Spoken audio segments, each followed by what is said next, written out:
नमस्कार, बहुत स्वागत है आपका आश्रम यूट्यूब चैनल पर। जब भी हम वास्तु की बात करते हैं तो कुछ चीज़ें महत्वपूर्ण हो जाती है जिनका जानना हमें आवश्यक होता है, क्योंकि आधा अधूरा ज्ञान से कभी कभी स्थितियां उलट पुलट हो जाती है और निर्माण गलत हो जाता है। तो वास्तु को सही ढंग से समझना अति आवश्यक है।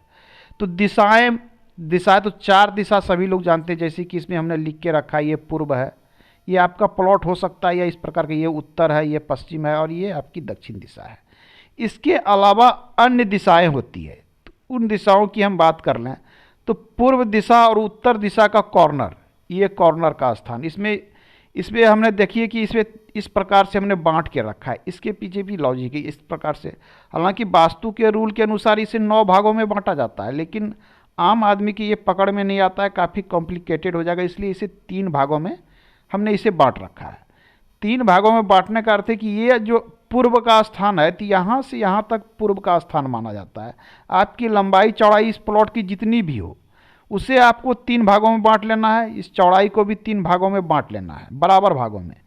तो पूर्व का स्थान आपको यहाँ से यहाँ तक ही आने वाला, ये आ गया। अब ये स्थान जो है यहाँ से यहाँ तक, ये ईशान कोण आता है। ईशान कोण जल का स्थान होता है, जल तत्व का स्थान होता है, ये ईशान कोण होता है। ये जल तत्व का स्थान होता है, ये पूजा के लिए स्थान होता है, ये ध्यान में रखें। ठीक उसी प्रकार उत्तर दिशा की जब बात करते हैं कि उत्तर में निर्माण करें, तो उत्तर का अर्थ यहाँ से यहाँ तक होता है, ये ईशान का स्थान होता है, ये वायु का स्थान होता है, वायुदेव। वायु कौन कहलाता है? उत्तर और पश्चिम। इसी प्रकार ठीक इसी प्रकार से पश्चिम दिशा की जब बात आती है, तो हमें यहाँ तक, यहाँ से यहाँ तक पश्चिम को कंसीडर करते हैं, ये वायु कोण को, ये नैऋत्य कोण को फिर पुनः से कंसीडर करते हैं।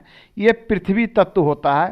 तो इसमें तत्व, ये पृथ्वी तत्व, ये उसी प्रकार ये दक्षिण दिशा, और ये आपका अग्नि तत्व है।